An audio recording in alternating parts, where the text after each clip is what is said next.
that Sunday practice must have gotten the message Um, home. I hope so. The thing is, I don't think, and I'll be honest with you, it's sometimes you'll talk to your team and it falls on deaf ears. And I'll be honest with you, for about 24 months, that's what it felt like. It doesn't feel like it with these guys. You tell them to do something, and then they do it. I feel like there's complete buy-in. We can't always execute everything we want to do because we're just, sometimes you're just, you make mistakes. But, you don't have to ask this group twice. They want to. I think they were disappointed. I know they were disappointed with their effort in Game 3 against Washington. And it wasn't like we were perfect yesterday, but they try to get better, and that's when your players give their best, that's all you can really ask for. So it's that part's always been very, very good with this group. You're in something kind of moving up the Pac-12 standings. You've been climbing that ladder the last couple of weeks. Taking a step back from that, is that something that's going to be positive for this group, or would you prefer to keep them locked on the pennant race? Well, there's two sides to that. When you look at our conference, sometimes it's nice to not be in it at times, just because everybody's playing such good baseball. But,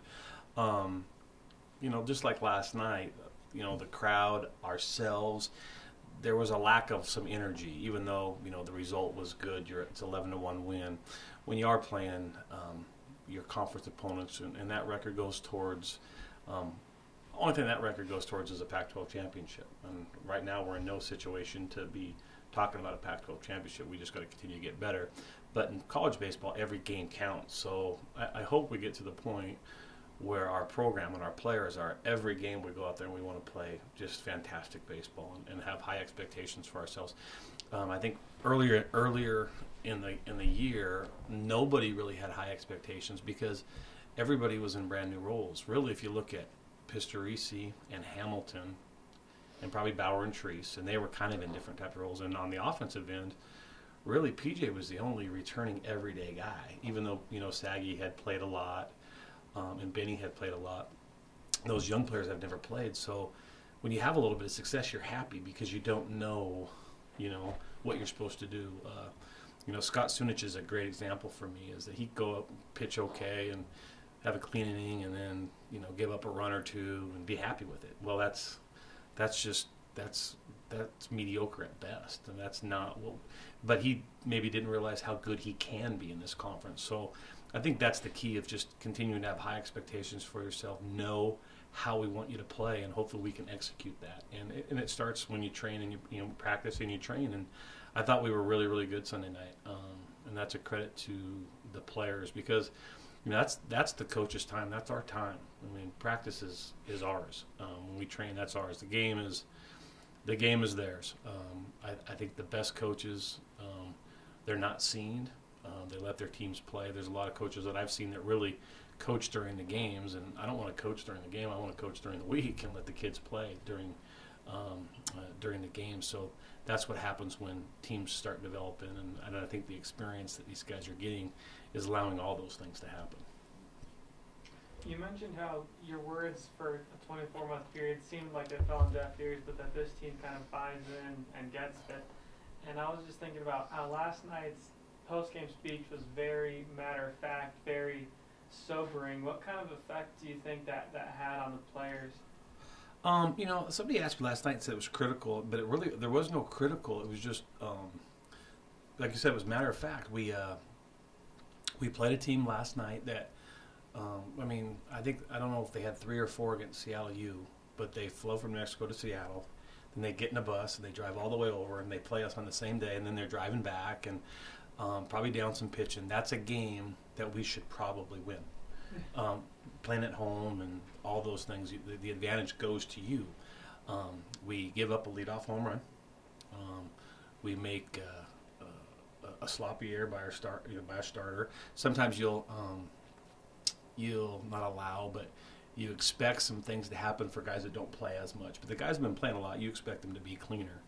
And then we took some strike threes looking. That's not acceptable. We're trying to really develop our short game with how we do some things with the short game, and that still wasn't bought in last night. So matter of fact, after 34 games in the season, we're not still doing what we need to do to be successful. And I read a great article the other day, and I know we're a long ways away from it. I want to coach a team, and I want to train, and I want to play how we're going to be successful at Ameritrade in Omaha one day. I don't know if that's going to be today or this year or next year, but our goal as a staff is to take our program to Omaha and play for national championships. So we're not going to just stop playing that way on a certain day. And I think at times last night we did. We also, guys have to trust themselves. 3 guys I brought up last night, not trying to make examples, but they were good examples, I think, of Bruner and Neely and and Tyler McDowell. Bruner last night was 88 to 92 throwing one pitch. It's electric. Lane has an electric arm, and he was all around the strike zone for the most part.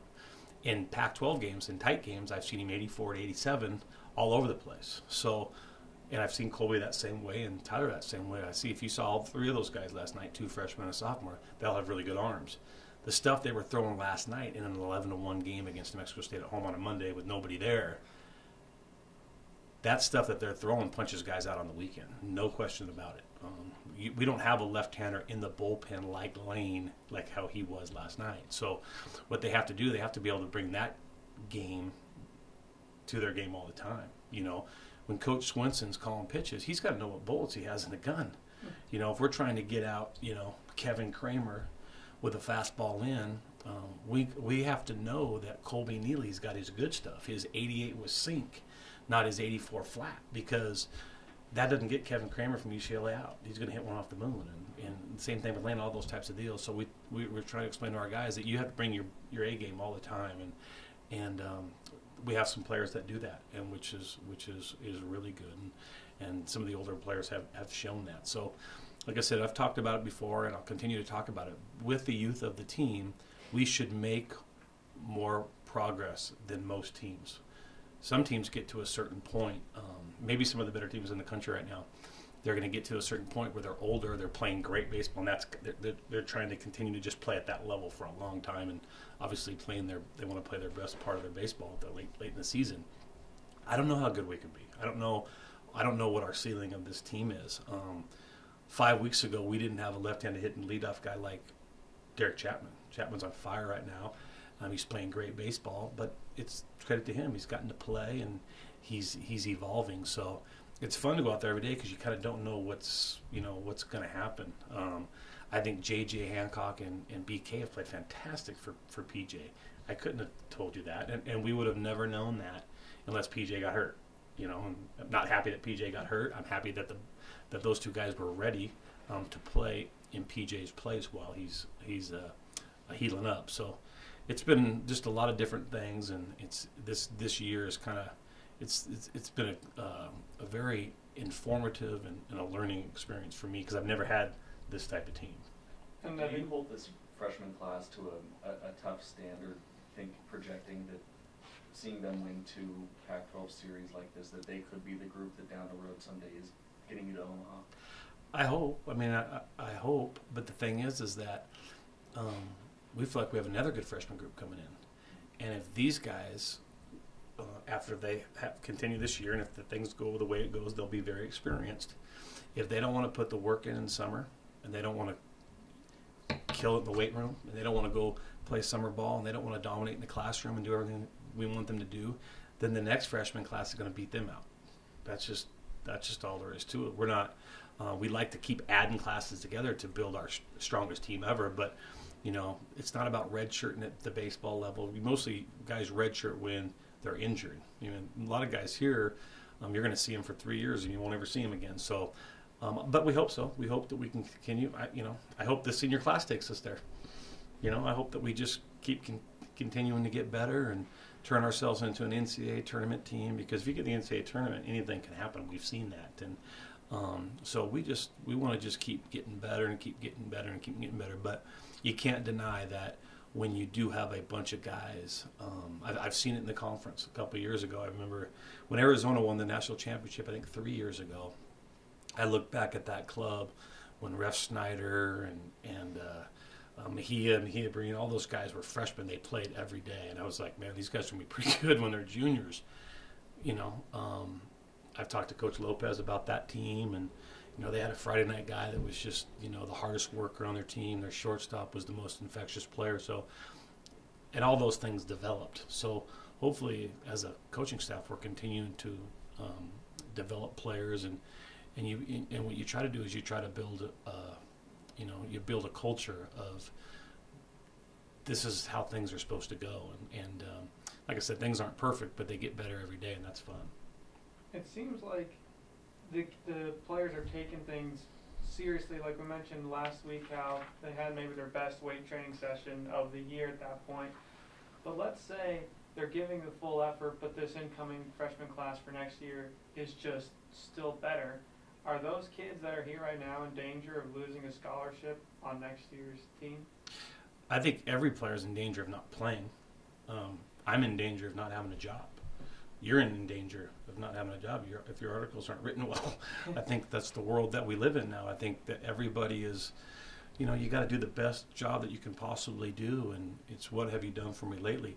Experience gives guys a leg up for sure. I mean, but you evaluate, and competition it brings out the best in people. So I think you just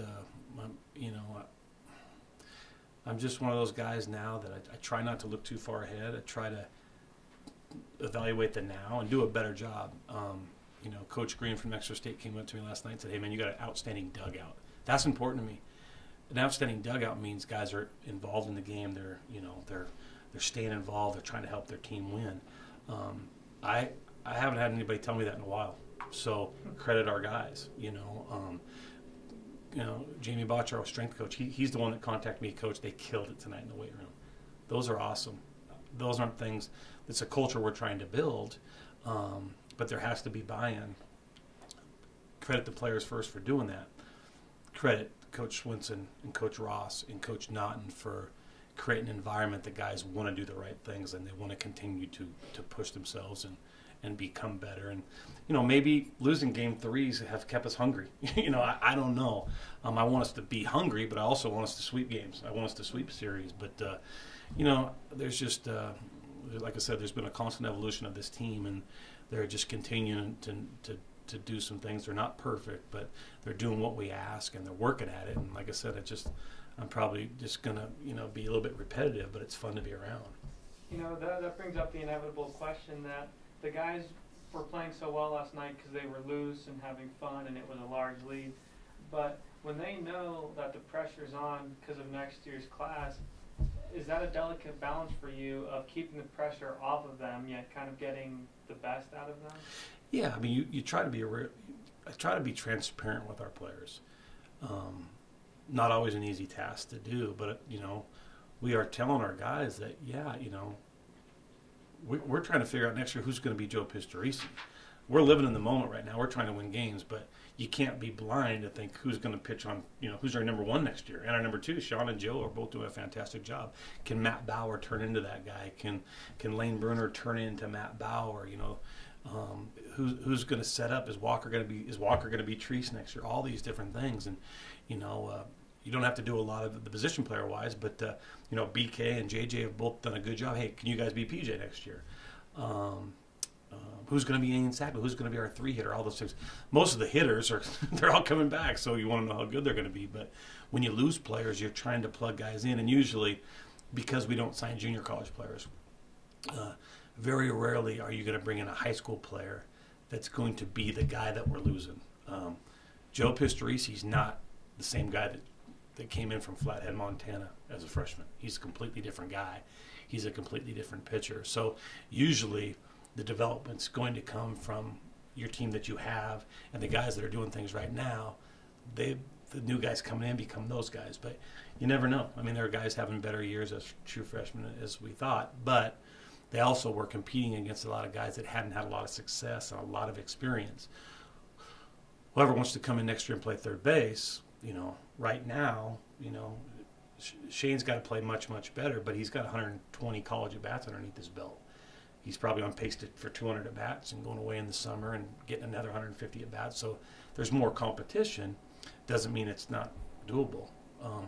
But also, look, if I look at our freshman recruiting class right now, it didn't go the way I thought. There was a couple of guys that I thought would be the farthest along, and they're probably the least farthest along for whatever reason. Sometimes it's bad luck, sometimes it's injuries, sometimes it's physical, mental, you never know. So, like I say, you just try to keep coaching them, and the same thing is, it's like recruiting. You're still trying to develop your team of what it's going to look like. When I came here, we built it from the bottom to the top of the conference, and it's harder to stay up there, and that's what we want to do. We want to be constantly relevant. I watch a lot of stuff nowadays on the Seahawks. I think, obviously, I know Seahawks, we're all still reliving the toughest play in Northwest history with the pick and whatnot. But if you look at Coach Carroll and you look at Schneider, the GM, they've made more moves than any team in the history of the NFL. And right now they're kind of the dominant team. Everybody wants to play there. But they're constantly making moves because they're always thinking about how to stay there, not just to live on the year. You'll see some teams, it seems like it's worse in baseball, but Major League Baseball, where you'll see guys, well, they're going all in. They're going to trade for everybody, and they're going to rent that pitcher for a month and a half, and they're going to give away 4 prospects. I would never want to do that. That doesn't seem very fun. It seems like it's a lot funner to build it and stay there. So that's what we're trying to do. We're trying to stay there, and you do that by having good players. And I think Coach Ross, in particular, Coach Ross did a fantastic job in his time in college baseball at the University of Washington, and then he went to scout with the Mariners for the last 5 years.